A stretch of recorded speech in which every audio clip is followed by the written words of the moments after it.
BJP नेता रजत और उसी की बीवी ये है नैना जो स्कूटी की पीछे से झांक रही है।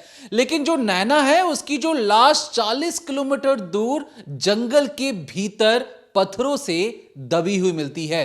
शरीर पर कोई कपड़ा नहीं था, चाकू से उसे गोदा गया था और मानो उसे मारने की हर एक वो कोशिश की गई थी जिससे उसकी सांसें थम जाएं। जो कातिल है उतना शातिर था, जो स्कूटी जिसे वो झांक रही है उस स्कूटी को भी बुरे तरीके से जला दिया जाता है और क्राइम सीन से बहुत ज्यादा दूर ले जाकर उस स्कूटी को जलाया जाता है। कहानी यही खत्म नहीं होती है। दरअसल बीवी के जो कपड़े थे उस कपड़ों को भी नैना के घर के बाहर जो नाली थी उसके बाहर लाकर जला दिया जाता है। और इन सारे षड्यंत्र के पीछे कोई और नहीं बल्कि उसी का पति सिर्फ और सिर्फ बीजेपी नेता रजत है। रजत ने प्लानिंग अच्छे तरीके से बनाई कि मैं अपनी बीवी को इस दुनिया से हटा दूं, इस दुनिया से गायब कर दूं और पुलिस उस तक कभी भी ना पहुंचे। और यहां तक कि जब पुलिस उसके गिरेबान तक पहुंचती भी है तो बीजेपी नेता रजत का कॉन्फिडेंस देखकर एक बार तो इंस्पेक्टर साहब को भी लगा कि उनसे बहुत बड़ी भूल हो गई है, कहीं उन्होंने गलत इंसान को तो नहीं पकड़ लिया।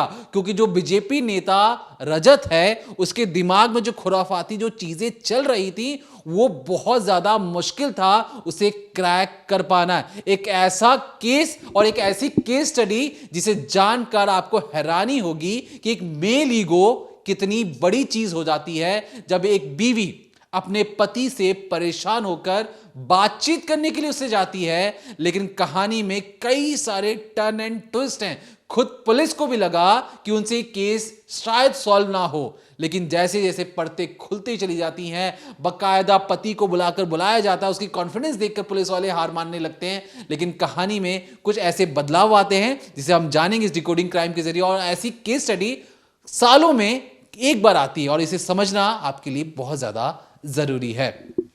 तो जिस लड़की की तस्वीर आपने शुरुआत में देखी उसका नाम नैना पासवान उर्फ शिखा पासवान है। शिखा पासवान जो है वो अपने पति से कुछ समय के लिए अलग थी, उनका डिवोर्स नहीं हुआ था, लेकिन वो अपने भोपाल के घर पे रहती थी जहां उनकी सहेली भी उनके साथ मौजूद थी।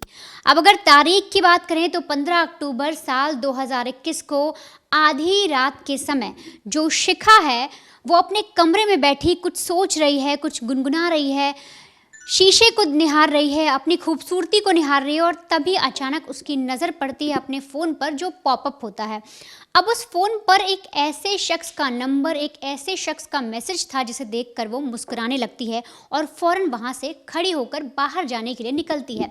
तभी जो उसकी सहेली वहाँ पर मौजूद थी वो नैना से बोलती है कि नैना इतनी रात को तुम कहाँ जा रही हो। इस पर नैना उसे कोई जवाब नहीं देती, बस थोड़ा सा मुस्कुराती है और बाहर निकल जाती है। इसके बाद सहेली फिर से उसको फॉलो करती है, पीछे तक जाती है और पूछती है कि तुम मुझे बताओ तुम इतनी रात को कहाँ जा रही हो। इस पर नैना वापस पलटती है, वो बस एक बार मुस्कुराती है और बोलती है वो बुला रहा है। ये नैना के वो सेंटेंस थे आखिरी जिसे उसकी सहेली ने अपने द्वारा सुने थे। अब आगे भी जो फ्रेंड है जब वो सुनती है कि नैना ने बोला वो बुला रहा है तो वो बार बार बोलती है कि नहीं मत जाना, तुम जानती हो कि अब वो पहले जैसा नहीं रहा है, उसका गुस्सा, उसका बर्ताव। अब इससे आगे अगर वो जो दोस्त है वो कुछ भी बोलती, इससे पहले जो नैना है वो वहाँ से निकल गई थी। वो सीढ़ियों से उतरती है और फ़ौरन जिस शख्स का भी मैसेज आया था उससे मिलने के लिए निकल जाती है। अब जब नैना की लाश मिलती है, जो भी इन्वेस्टिगेशन हुई, अगर उसके आधार पर बताऊं तो 9:32 पर नैना को पहली बार वो जो कॉल आया था जिसके बाद नैना घर से निकली। इसके बाद उसके अपने माँ बाप से बात होती है और फिर उसका फ़ोन हमेशा के लिए स्विच ऑफ हो जाता है, किसी के भी द्वारा मिलाए नहीं मिलता। अब आगे की कहानी में होता क्या है। अब सहेली से नैना ये कहकर तो निकल जाती है कि वो बुला रहा है। 9:30 से 10:30, 11:30, 12, 1 ऐसे करके समय बीतता चला जाता है। और ये सोचिए जो परिवार के लोग हैं, जो सहेली है, जब उसे लगता है कि अभी तक वो घर नहीं लौटी तो वो फ़ौरन उनके माँ बाप को कॉल करती है, कहती है और पूरी कहानी बताती है कि मैसेज आया था, इसके बाद नैना का कुछ पता नहीं है। अब चीज़ें जो हैं वो पूरी रात इंतज़ार किया जाता है क्योंकि किसी ऐसे शख्स के साथ, वो आपको पता लगेगा किसके साथ नैना गई थी, किसी ऐसे शख्स के साथ नैना गई थी जिस पर नैना भरोसा भी करती थी। अब हुआ यूं कि अगली रोज़ जो माँ है नैना की, वो कोलार यानी भोपाल में ही कोलार थाना है, वहाँ पर पहुँचती हैं। रोते बिलखते उनके परिवारजन पहुँचते हैं, सहेली पहुँचती है और बार बार बस इतना कहा जाता है, साहब मेरी बेटी को ढूंढ दो, साहब नैना को ढूंढ दो। इस पर पुलिस वाले इन्वेस्टिगेट करते हैं, उनसे सबसे पहले पूछताछ करते हैं कि आप कि बेटी कहाँ जा सकती है, क्या हो सकता है। फ्रेंड से पूछा जाता है तो वही कहानी निकल कर आती है कि अब हमें कुछ नहीं पता, हमारी बेटी को आप कैसे भी करके ढूंढ कर लाइए, वो हमें कहीं नहीं मिल रही। रात को वो निकली थी, करीब 9:30-10 बजे की बात है, उसके बाद से उसका कुछ भी अता पता नहीं है। अब यहाँ पर पहली बार जो पुलिस की टीम है वो नैना की गुमशुदगी की रिपोर्ट को दर्ज कर लेती है। अब नैना को ढूंढने के लिए प्रयास किए जाते हैं। नैना को की तफ्तीश के लिए, इन्वेस्टिगेशन के लिए हर जगह आप यूँ समझिए छापेमारी की जाती है। पुलिस की टीम निकलती है जहाँ जहाँ नैना को जानते थे, क्योंकि नैना जो है पेशे से ब्यूटिशियन थी, तो हर कहीं ऐसे इलाके में जहाँ नैना जा सकती थी वहाँ उसकी तफ्तीश की जाती है। अब एक तरफ पुलिस की जो टीम है वो नैना को ढूंढने का प्रयास कर रही है, तो वहीं लगभग 40 किलोमीटर दूर सीहोर के थाने में पुलिस वालों को एक इनपुट मिलता है एक शख्स की तरफ से, और कहा जाता है कि सर इस एरिया में एक स्कूटी हमें दिख रही है जली हुई, एक बार आकर आप देख लीजिए जंगल के पास। अब जो पुलिस वाले लोग हैं, जैसे ही वो वहाँ पर पहुँचते हैं उस एरिया में जहाँ से इनपुट मिला था, वहाँ देखते हैं कि जो स्कूटी है उससे अभी भी आग धधक रही है, यानी कि आग सुलग रही है, जिससे देखकर ये समझ में आया कि आग जो है बहुत ज़्यादा 3-4 घंटे पहले लगाई गई है। पूरी तरीके से जो स्कूटी है वो जल ज़रूर गई है, लेकिन अभी भी कुछ अवशेष बचे हैं जिनसे वो आग जो है वो सुलग रही है। उसी के आसपास जब पुलिस और आगे बढ़ती है तो उन्हें हल्की सी स्मेल आती है, क्योंकि जंगल का इलाका था। लेकिन अब ये डाउट हुआ कि एक स्कूटी यहाँ पर जल क्यों रही है, तो इसीलिए करीब 100 मीटर के दायरे में पूरी खोजबीन की जाती है, सर्च ऑपरेशन चला जाता है। तब जाकर पुलिस को दिखता है बिना कपड़ों की एक लाश है, जो देखते ही समझ में आती है एक महिला की लाश है। उस पर बहुत सारे घाव बने होते हैं, चोट के निशान होते हैं। देखकर लग रहा था कि उस पर नफरत निकाली गई है, उसके सिर को, उसके चेहरे को बिगाड़ा गया है। उसकी खूबसूरती, जब नैना को लगता था कि वो बहुत खूबसूरत है, वो ब्यूटिशियन है, तो किसी ने इस तरह से उसे मारा है कि उसका जो चेहरा है वो पूरी तरीके से बिगड़ जाए। अब जो सीहोर की पुलिस थी, जब वो पहली नज़र में क्राइम सीन देखती है तो उन्हें समझ में आता है कि लड़की के कपड़े उतारे गए हैं, शायद कुछ गलत हो सकता है उसके साथ, मर्डर बहुत ही भयावह किया गया है और स्कूटी जलाई गई है, यानी कि सबूत मिटाने की भरपूर कोशिश की गई है। अब यहाँ तक पुलिस को ये सारे इनपुट मिले। इसके बाद पुलिस जो है आसपास में पता लगाती है कि पता लगाइए कोई लड़की गायब हुई है क्या। इधर भोपाल में जो केस चल रहा था कोलार थाने में, वहाँ पर जो माँ थी वो पहुँची थी, वहाँ पर गुमशुदगी की रिपोर्ट दर्ज हो गई थी। अब ऐसे में होता ये है कि जब आसपास के इलाकों में पूछा जाता है तो कुछ ऐसा मैटर निकलता नहीं है सीहोर में, तो ये कहा जाता है कि एक काम करिए, दरअसल जो बाकी के और भी थाने हैं उनसे पता करिए कि आप भोपाल से, रतलाम से, यहाँ से कहीं से कोई लड़की कोई गायब हुई है। कई एरिया को जो सीहोर की पुलिस है वो कवर करने को कहती है और एक तरीके से मैसेज पास किया जाता है, फोटो भेजी जाती है कि पता एक ऐसी इस तरह से एक लाश मिली है और हम पता लगाने की कोशिश कर रहे हैं कि आखिर ये है किसकी, तो आपके पुलिस थाने में अगर कोई रजिस्टर्ड ऐसा केस है तो हमें बताइए। अब भोपाल में क्योंकि एक लड़की की गुमशुदगी की रिपोर्ट दर्ज थी, तो ऐसे में भोपाल पुलिस सीहोर पुलिस से कांटेक्ट करती है, उस क्राइम सीन को देखती है, उसकी तस्वीरें देखती है, उस स्कूटी को देखती है, लड़की की लाश को देखती है और फिर जाकर जो शिखा के माँ बाप हैं उनसे कांटेक्ट करती है, उन्हें सारी चीज़ें बताने की कोशिश करती है। अब ऐसे में होता ये है कि जब परिवार वाले पहली नज़र में वो लाश देखते हैं तो चेहरा बुरी तरह से कुचला था, लेकिन अपनी बेटी के शरीर को देखकर, उसके हाथ में अगर उसने कोई अंगूठी पहनी या जैसे भी उसके बाल थे, उससे माँ को तो अंदाज़ा लग जाता है। लेकिन अब होता ये है कि एक तरफ जब ये सारी चीज़ें हुई थी, दूसरी तरफ सबसे इंपॉर्टेंट चीज़ थी जो स्कूटी मिली थी, उस पर जो रजिस्टर्ड नंबर था, उससे जब जांच पड़ताल की जाती है पुलिस के द्वारा तो वो नंबर भी निकलता है शिखा के पिता का, तो इससे कंफर्मेशन और मिल जाती है और स्कूटी दिखाई जाती है, स्कूटी का सारी चीज़ें पूछी जाती है, तो पिता बताते हैं कि ये जो स्कूटी है ये मेरे नंबर पे है, लेकिन ये जो ली थी मेरी बेटी शिखा ने ली थी और ये उसी की स्कूटी है। अब यहाँ तक भोपाल पुलिस और जो सीहोर पुलिस जिनको लाश मिली थी उनको ये चीज़ क्लियर हो गई थी कि देखिए ये जो लाश मिली है और ये जो स्कूटी मिली है ये दोनों शिखा की हैं और शिखा जिस रोज़ घर से निकलती है तो गुमशुदा नहीं हुई बल्कि उसका मर्डर कर दिया गया है। अब जब जो पूरा केस, जो पूरी इन्वेस्टिगेशन एक गुमशुदगी की चल रही थी, अब वो मर्डर केस में तब्दील हो गई थी। भोपाल पुलिस फ़ौरन एक्शन में आती है और शिखा के बारे में बहुत सारी चीज़ें पता लगाने की कोशिश करती है। वो उनके पेरेंट्स से पूछती है कि आप हमें शिखा के बारे में बताइए, क्या उसकी किसी से दोस्ती थी, किसी से दुश्मनी थी। तो ऐसे में पिता बताते हैं कि देखिए उसकी अभी हाल ही में शादी हुई थी, 2021 में उसका मर्डर हुआ और 2021 में ही शादी हुई थी।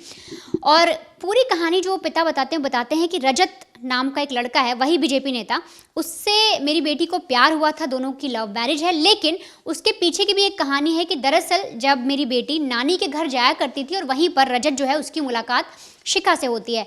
अब वो एक बार शिखा का अश्लील वीडियो बना लेता है और अश्लील वीडियो बनाने के बाद वो शिखा को ब्लैकमेल करता है कि मुझसे शादी कर लो, मैं तुमसे प्यार करती हूँ। शिखा ने कई बार मना किया, लेकिन उसी चीज़ों में इनका मेलजोल बढ़ा और दोनों एक दूसरे से प्यार करने लगे और फिर इनकी शादी भी हो जाती है। लेकिन शादी के बाद इनके बीच में विवाद बढ़ता जाता है, चीज़ें बहुत ज़्यादा ख़राब हो जाती हैं और मैटर बहुत ज़्यादा उलझता जाता है और इसलिए शिखा थोड़े दिन से अलग भी रह रही थी। अब पुलिस को एक कहानी ये पता लगती है, लेकिन रजत पर शक करने का कोई ऐसा ठोस रीज़न पुलिस को नहीं मिलता। लेकिन रजत से पूछताछ करनी थी। उससे पहले पुलिस को जहाँ पर लाश मिली थी जिस जंगल में, उसके आसपास के जितने सीसीटीवी फुटेज हैं, जितने भी आप सोचिए भोपाल से 40 किलोमीटर दूर सीहोर में जाकर लाश ले जाई गई, वहाँ पर जलाया गया या वहाँ पर मर्डर किया गया, तो सीहोर के आसपास जितने भी जो टोल नाका पड़ता है या जो भी एरिया है, जैसे भी सीसीटीवी फुटेज जो अगर पुलिस इंतजाम कर सकती थी उन सबको देखा गया, तो उसमें एक सीसीटीवी फुटेज में पुलिस को दिखता है जो करीब 15-16 की दरमियानी रात का था, क्योंकि 15 तारीख को 9-9:30 बजे के आसपास वो अपने घर से निकलती है। तो करीब रात के 1:43 से 2:15 पर एक सीसीटीवी दिखता है जिसमें नीले रंग के कपड़े पहने, टी शर्ट पहने एक लड़का और पीले रंग का कुर्ता पहने हुए एक लड़की दिखाई देती है। लड़की साफ तौर पे पता लग रही थी पुलिस, क्योंकि पुलिस सीसीटीवी देख रही थी, तो उन्हें समझ में आ गया कि जो लड़की है वो तो शिखा है। अब वो लड़का कौन है पुलिस के लिए जानना ज़रूरी था। वो उस फुटेज को उठाते हैं, माँ बाप तक पहुँचते हैं, उन्हें दिखाई जाती है और पिता के मुंह से सिर्फ एक शब्द निकलता है। वो बोलते हैं ये तो हमारा दामाद है जो हमारी बेटी को लेकर जा रहा है। और इसके बाद वो फफक कर रो पड़ते हैं और उन्हें समझ नहीं आता कि उनकी बेटी के साथ ये कैसे हो गया। और यहाँ तक कि पुलिस को भी पूरी कहानी समझ में आ जाती है। अब आप आगे समझिए कि जब ये सीसीटीवी फुटेज से पुलिस किस तरीके से कातिल तक पहुंचती है, उसी बीजेपी नेता के तक पहुंचती है जिसने अपनी पत्नी का कत्ल किया। और आखिर असली विवाद की जड़ क्या थी? क्या महज शादी के बाद विवाद जो इनके चल रहे थे वो किस वजह से चल रहे थे? क्या ऐसी चीज़ें थी जिसकी वजह से जो बीजेपी नेता है उसका मेल ईगो सेटिस्फाइड नहीं हो रहा था और उसकी वजह से उसने अपनी पत्नी का बड़ी ही बेरहमी से कत्ल किया, उसके चेहरे को बिगाड़ दिया, उसकी पूरे जिस्म को आप यूँ समझिए पूरे जख्म दे दिए और तो और सबूत मिटाने की भी ऐसी कोशिश की कि पुलिस चाह कर भी उसे पकड़ नहीं सकती अगर वो छोटा सा जो क्लिप मिला सीसीटीवी का वो ना मिलता। देखिए, जब दामाद की तस्वीर पुलिस के हाथ आ चुकी थी तब बारी थी कि दामाद से पूछने की, क्योंकि आखिरी बार दामाद ही था जो अपनी बीवी के साथ दिखा था। अब पूरी दुनिया झूठ बोल सकती है लेकिन कैमरे के लेंस झूठ नहीं बोल सकते। आज जब दामाद को घर पर जाकर पुलिस गई और उससे पूछताछ शुरू की तो मानो जो दामाद या कहें बीजेपी नेता रजत है वो बिल्कुल तैयार बैठा था कि पुलिस उससे पूछताछ कर सकती है और उसे किस तरीके से पुलिस वालों से टैकल करना है, किस तरीके से आंखें मिलानी है। जब पुलिस वाले पूछताछ करते तो शुरुआती दौर में वो इंस्पेक्टर से लेकर तमाम जो जांच अधिकारी थे उनके छक्के छुड़ाने का काम कर रहा था। वो इस तरीके से हर एक सवाल का जवाब दे रहा था कि मानो उसने पहले से ही तैयार करके वो आया हो। लेकिन पुलिस तो पुलिस होती है। पुलिस ने पहले 15 मिनट आधे घंटे तक तो उससे अच्छे तरीके से सवाल जवाब किए, लेकिन उसके आधे घंटे के बाद जो सवालों का इस तरीके से ताना बाना बुना कि जो आंखें पहले कॉन्फिडेंस के साथ इंस्पेक्टर साहब को देख रही थी अब वो आंखें झपकना शुरू हो चुकी थी। उसकी आवाज में अब एक तरीके से लड़खापन आ चुका था। वो अच्छी तरीके से अब सच जो मान रहा था कि सच बोल रहा है वो अच्छी तरीके से सच या कहें अपने मुंह से ठीक तरीके से जवाब नहीं दे पा रहा था। घंटों तक पूछताछ हुई और घंटों तक कई बार उसने कई तरीके की मनगढ़ंत कहानी भी बताई। जो घर वाले भी थे वो भी अपने बेटे का साथ दे रहे थे। क्या है बताऊंगा इस डिकोडिंग क्राइम के अंत तक, आप वो भी जान जाएंगे। लेकिन जब पुलिस को लगा कि जो रजत है, जो दामाद है, इसकी कथनी और करनी में जमीन आसमान का अंतर है और जो मध्य प्रदेश की जो पुलिस है दामाद या कहें बीजेपी नेता को उठाकर अपने साथ ले जाती है। अब इसके बाद जब थाने के अंदर, क्योंकि पुलिस का घर है, पुलिस के घर में बड़े बड़े अपराधियों की जो हिम्मत होती है वो टूट जाती है। और ये तो खुद दामाद थे घर के। जब ये सलाखों के पीछे जाते हैं, पुलिस या कार्रवाई शुरू होती है। जब पुलिस फिर अपने तरीके से जब पूछताछ करती है तो जो रजत है वो टूटता और कहता है कि हाँ सर, मैंने ही अपनी बीवी को मौत के घाट उतारा। वो दरअसल हुआ यूं था कि मेरी बीवी नैना और हम दोनों ने फैसला किया था कि हम मंदिर जाएंगे। मंदिर हम जा ही रहे थे, उसी की स्कूटी से जा रहे थे। फिर हमने सोचा कि आते वक्त मैं स्कूटी चला लूंगा, तुम पीछे बैठ जाना। अब इसके बाद कहानी किस तरीके से बदलती है, क्योंकि जो रजत है ये कहता है कि मुझे टॉयलेट जाना है, किसी सुनसान सड़क पे देख के मैं थोड़ी देर के लिए स्कूटी रोकूंगा, उसके बाद फिर हम आगे चलते हैं। मंदिर से लौट कर सोचिए, इसे जब ये मंदिर में दर्शन कर रहा था, इसे पता था कि इसे क्या करना है, अपनी बीवी को रास्ते से कैसे हटाना है। आते वक्त एक सुनसान जंगल के पास ये जाता है, वहां पर अपनी स्कूटी खड़ी करता है और एक मचाल टाइप की चीज़ बनी हुई थी, जो थोड़ा सा झोपड़ी टाइप की चीज़ बनी थी, उसके पीछे जाता है। वहां पर ये लघुशंकर करता है और अपनी बीवी को आवाज़ देता है। वहां पर जो रजत और उसकी बीवी के बीच में जमकर झगड़ा फिर से शुरू होता है, और क्या किस बात को लेकर झगड़ा था आप जानेंगे।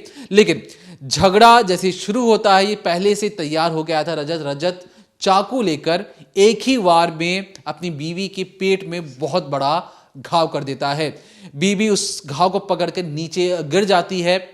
फिर जो रजत को लगता है कि कहीं उसकी बीवी अब होश में ना आ जाए, कहीं कोई इसे देख ना ले, कोई इसे ये किसी को जाके बता ना जाए, ये उसके ऊपर चढ़ता है और चाकू से दनादन कई वार करता है, थप्पड़ मारता है, बॉक्सिंग मारता है अपनी बीवी को, और तब तक मारता हुआ चले जाता है जब तक उसे लगता है कि उसकी बीवी ने अब सांस लेना बंद नहीं कर दिया है। इतनी मेहनत करने के बाद, चाकू, बॉक्सिंग, थप्पड़, हाथ पैर सब कुछ मारने के बाद जब उसे लगता है कि नैना की सांसें थम गई हैं, शरीर पर एक कतरा भी सांस अंदर नहीं जा रहा है, तब उसे लगा कि अब मुझे इस तरीके से क्राइम को अंजाम देना है कि पुलिस की जो शक की सुई है उस तक कभी पहुंचे ही ना। अब आसपास तो कैमरे थे नहीं, पेड़ और जो झाड़ियां और जो घास कभी बोल सकते नहीं, और इसी पेड़ और झाड़ियों के सहारे उस बॉडी को, नैना को घसीटते हुए जंगल के अंदरूनी इलाके में लेकर जाता है। और पूरे रात भर सोचिए, एक लाश के आसपास आप रहते तो आपको डर लगता है, वो अपनी ही बीवी को मारकर जंगल के भीतर लेके जाता है, उसके सारे कपड़े उतारता है और पत्थरों से उसे ढक देता है। और रात का अंधेरा था, ठीक से वो ढक नहीं पाया, कुछ हिस्से बाहर दिख रहे थे, तभी जाकर जो कोई राहगीर थे या जो किसान जो वहां पर रहते हैं, उन्होंने लाश की शिनाख्त की और बताया कि यहाँ पे लाश है। अब कपड़े निकाल चुका था, कपड़े निकालने से उसका मकसद ये था कि कपड़े से ये पता लगाना आसान होगा कि ये महिला कहाँ की रहने वाली है, जो उसने क्राइम मूवीज या क्राइम जो सीरीज होती है उस देख के उस समझ चुका था। कपड़े उतारने के बाद उसने अच्छे तरीके से लाश को ढका। अब उसे लगा कि अब ये बारी है कि मैं वापस अपने शहर जाऊं। शहर जाती हुए उसे रास्ते में ध्यान आया कि वो स्कूटी तो अपनी बीवी की चला रहा है, और ये जो स्कूटी है खुद उसी के ससुर के नाम पर है, तो कहीं वो भी इस चक्कर में फंस ना जाए, इसलिए वो उसे भी जला देता है। और ये ध्यान रखता है कि किसी भी तरीके से कोई सबूत, कोई फिंगरप्रिंट वहां पर ना मिले।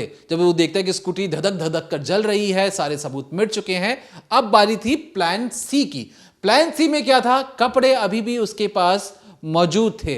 वो अपने घर पर जाता है, या उसके बाद जो नैना जहां पे रहती वहां पर जाता है, उसके ठीक घर के बगल में उस कपड़ों को जलाकर नाली में बहा देता है। अभी जो सारी मैं आपको चीजें बता रहा हूं, सोचिए एक शातिर अपराधी किस तरीके से एक परफेक्ट क्राइम करने के लिए एक के बाद कई सारे जो सिलसिलेवार तरीके से वो अपने आप को बचाने की हर एक वो कोशिश करता चले जाता है। और इसी के बाद जो सारे सबूत, सारी जो चीजें जब पुलिस इकट्ठा करती है, तो पुलिस पूछती है ठीक है आप बताइए कि आपका मोटिव क्या था। रजत कहता है कि देखिए सर, क्योंकि जो नैना है, नैना ब्यूटिशियन का काम करती थी, ब्यूटी पार्लर में काम करती थी, मैं बीजेपी युवा मोर्चा का लीडर हूं, और ये कैसा लगेगा समाज में कि बीजेपी का युवा मोर्चा का जो लीडर है उसकी बीवी एक ब्यूटी पार्लर में काम करने वाली एक महिला है। और इसलिए वो बार बार रजत अपनी बीवी नैनो को कहता कि तुम अपना काम धाम छोड़कर घर पर ही रहा करो, तुम्हें जितने पैसे चाहिए मैं कोशिश करूंगा घर पर लाने की। ये शुरुआती दौर में उसने अपनी बीवी को सारी चीजें बताई। अब जैसे जैसे कहानी आगे बढ़ती है, क्योंकि जो नैना थी पढ़ी लिखी थी, उसे आत्मनिर्भर बनना था, फाइनेंशियली इंडिपेंडेंट बनना था। अब ये जो सारी जब चीजें होती हैं तो बार बार अक्सर घर पे कलेश या झगड़ा होना शुरू हो जाता है। इसके बाद नैना को लगता है कि जो बीजेपी नेता जो रजत है वो बातों में नहीं आएगा, इसलिए वो अपने मायके जाती है। मायके से कोर्ट में एक केस दाखिल करती है जिसमें वो तलाक लेने की बात नहीं कहती है, वो कहती है कि मुझे अपने पति से जीवन यापन के लिए पैसे चाहिए, भरण पोषण के लिए जो पैसे चाहिए ताकि मैं अपनी अच्छी जिंदगी जी सकूं। अब यहां पर रजत के पास दिक्कत ये कि वो अपनी बीवी को नौकरी भी नहीं करने देना चाहता। कोर्ट में जो केस चल रहा था वो अपनी बीवी को पैसे देने से भी मना करने लगा। तो अब नैना जो पढ़ी लिखी, उसे लग रहा था कि मैं पहले फाइनेंशियली इंडिपेंडेंट थी, अब पति मुझे हर एक चीज के लिए रोकना टोकना शुरू कर चुका है, ना पैसे देगा ना काम करने देगा, तो हम जिंदगी कैसे गुजारे, और एक अच्छी जिंदगी गुजारने के लिए पैसे जरूरी हैं। अब इसी बात को लेकर अक्सर झगड़ा हुआ करता। जिस रोज, जैसे कि वनिता ने आपको बताया कि जब उसकी सहेली पूछती कि तुम अब कहां जा रही हो, वो उसे कहती है कि आज सारा मामला सेटल हो जाएगा। तो एक तरीके से वो बातचीत करने गई थी, अपने पति से बातचीत करने गई थी, पति को शायद मनाने गई थी, या जो रजत था वो इसलिए तैयार भी हो चुका था और प्लान के तहत उसने अपनी बीवी को वहां पर अपने साथ मंदिर चलने के लिए बुलाया भी था। जब ये सारी चीजें पुलिस सुनती तो पुलिस कहती कि तुम्हारे अंदर इतना मेल ईगोस्टिक किस बात का था, तुम्हें अपने पर इतना विश्वास था तो पैसे कमाकर दे देते अपनी बीवी को। इस बात को लेकर जो बीजेपी नेता जो रजत है उस पर उसने चुप्पी साध दी, उसने कोई भी आगे मुंह नहीं खोला। जब मामला कोर्ट में जाता है तो कोर्ट में जाने के लिए किसी ने भी नहीं देखा था कि बीजेपी नेता जो रजत है उसने अपनी बीवी को चाकुओं से गोद के मारा, क्योंकि उस जगह पे सिर्फ 2 ही लोग मौजूद थे। तो कैसे साबित किया जाए कि वो वहां पर मौजूद था। तो इसलिए जो परिवार वाले थे, जो बीजेपी नेता रजत के जो परिवार वाले थे, सोचिए अब वो मनगढ़ंत कहानी किस तरीके से बनाते हैं। वो कहते हैं कि सर देखिए, जो हमारा भाई है, जो बीजेपी नेता रजत का जो बहन है, वो कहती है कोर्ट पे जाकर कि देखिए मेरा भाई तो मेरे साथ ही था उस रोज, हमने रात को 8-9 बजे डिनर किया, फिर वो सो गया और अगली सुबह जब पुलिस आती है उसके बाद उसे अरेस्ट कर लेकर चली जाती है। वो रात भर तो घर पर ही मौजूद था। घर का हर एक सदस्य यही सेम बात रिपीट करता है। वो चाहता था कि भाई को या बेटे को किसी भी तरीके से बचाया जा सके। जो सरकारी वकील, जो पुलिस के जो वकील थे, वो एक के बाद एक कई सारे सीसीटीवी फुटेज पेश करते हैं। जिस वक्त बताया जा रहा था कि वो घर पर सो रहा था, उस वक्त वो तो अपनी बीवी के साथ सीसीटीवी में टहलता हुआ नजर आ रहा था। जब ये सारी चीजें कन्फ्रंट की गई तो साफ तौर पे पता लगा कि कोर्ट में झूठी गवाही दी गई है रजत की बहन के द्वारा अपने भाई को बचाने के लिए।